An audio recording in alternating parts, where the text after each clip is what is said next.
or the whole length rivers, of a river. Yeah. Okay. Thank you for being with us throughout the morning. Morning. Because you're on earlier on. You've been doing a Facebook Live for us as well. We've got some questions sent in from some of our younger viewers for you a little bit later on too. And this is to celebrate your 10th book. 10th novel. 10th novel. I think there's 18 books. Oh, 10th novel, Bad Dad. So, for those who have been on that journey with you through The Boy in the Dress and Rat Burger and Gangster Granny, all those, what's Bad Dad about? What's, in essence, is this story about? It's about a little boy who finds out that his father makes a bad decision in life.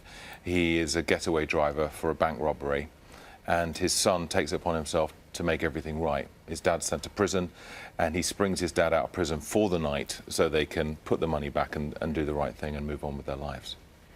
And it's, once again, it's got fabulous illustrations, hasn't it? Yes, by Tony Ross. How important are they for the book?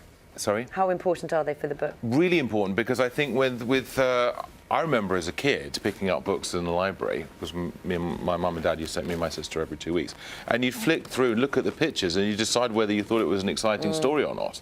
And if it didn't have enough pictures, or the pictures looked boring, you wouldn't take it off the shelf. So I think it's really important, and I think, I mean, I've got a nephew who's 11 who's called Eddie, and sometimes he looks at books with loads and loads of text and says it looks a bit hard. Yeah. And it's like much more fun if you can play with the text and the design and have loads of illustrations, so that those more reluctant readers are not intimidated by them. And we mentioned Roald Dahl earlier on, and that was, you know, the illustrations in his books were crucial as well, and also the use of humour to deal with quite serious subjects, which is again something that you do in your own novels. I think it's really important. I think that there shouldn't really be any subjects you can't deal with in some way in a children's book. Like in Grandpa's Great Escape, I deal with the subject of Alzheimer's. I never use that word, but I mean, there's loads of children out there watching now, maybe, who have a parent who's, you know, a grandparent who's suffering with that condition. But at the same time, I sort of balanced it also with a kind of great escape story from an old people's home. So I kind of felt I could deal with the subject as long as I had something which was more entertaining going on as well. I'm interested because I saw something about Roald Dahl and how he used to write, and he was had, you know, particular kind of things that he had to do, be in the right place and all the rest of it. Do you have you know, a special place to write, you know, kind of like things that you, does a pen have to be a certain way, or how does it work for you? I've got a computer. Got a computer? Yeah, I've splashed out. I've splashed out. Does it have to be in a special... Do you have like a special routine? I need to be alone, and the thing about Roald Dahl, and obviously everyone talks about his shed, and I've been to Great Missenden and seen the shed and everything, is what he obviously really wanted was solitude. Yeah. And so I think that's what's very important when you're trying to write, because you're trying to imagine, I liken it to this, you're trying to remember a film you've never seen. And so you're alone with your thoughts, and you're trying to picture everything and write it down. And so if you've got loads of distractions, it just breaks your concentration. So does that mean no phone, no email? That's the idea. Okay. That's the idea. Because you're doing, so go, I just need to research this thing, right. And then suddenly you're watching YouTube videos before they arrive. They go, well, hang on, how did I get to this? So yes, but it's as much discipline as you can create for yourself, the better. Would you like a question from Ellie? I would like. Okay, here we go. Have a look. Here's Ellie. Thank you very much for your question, by the way, Ellie. Hi, David. I'm Ellie. I really love your books. I've nearly got the whole collection. And what's your favourite book that you've wrote? My favourite's the World's Worst Children one. I hope you have a nice day. Bye. Oh. How lovely is Ellie, by the way? So sweet. My favourite book that I've written, I'd say that's Harry Potter and the Philosopher's Stone. I did it under a pseudonym, and I let this lady get the credit, which I regret now. Well, you want to think you're getting better as a writer. Right. You know, so you want to think that your latest book is you know, you're bringing all the elements together. But they're all special for different reasons. Gangster Granny's a special one. Mr. Stink, I think, is a pretty special one as well. So I'm proud of them all in some way. What's it like writing now? You've got a son who's, what, who's 4.5 or something. Now you're a dad. Does that change your writing? It just means I've got a bit less time to do right, it. Yeah, and a bit more distraction. But that's okay. That's okay. I don't mind that.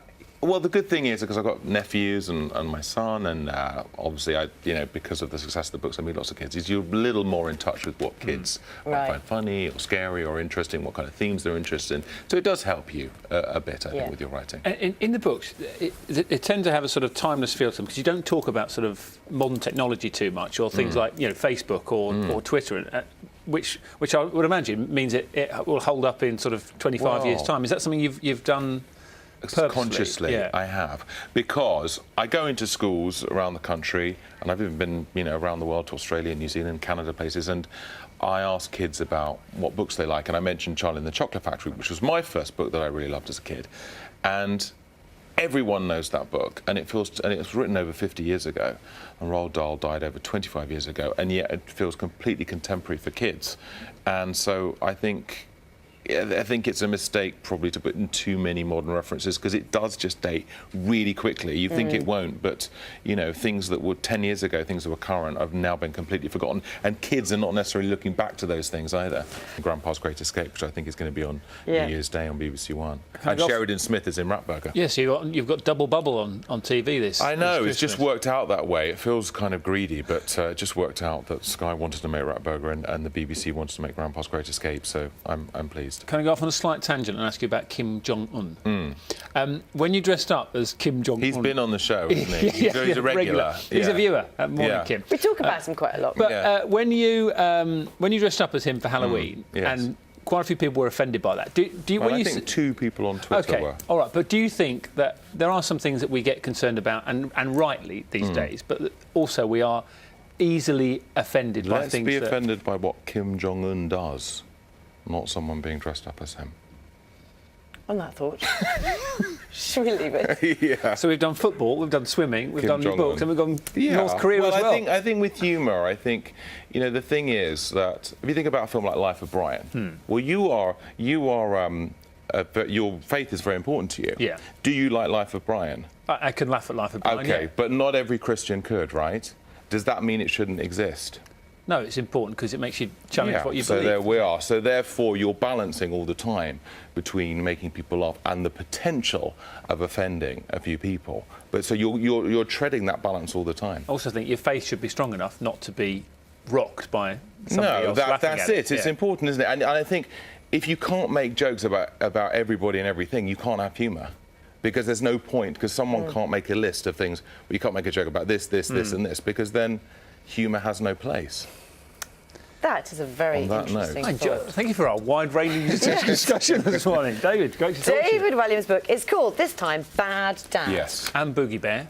Yeah, let's not forget that. Loads of TV this Christmas as well. Thank you very much. Thank you.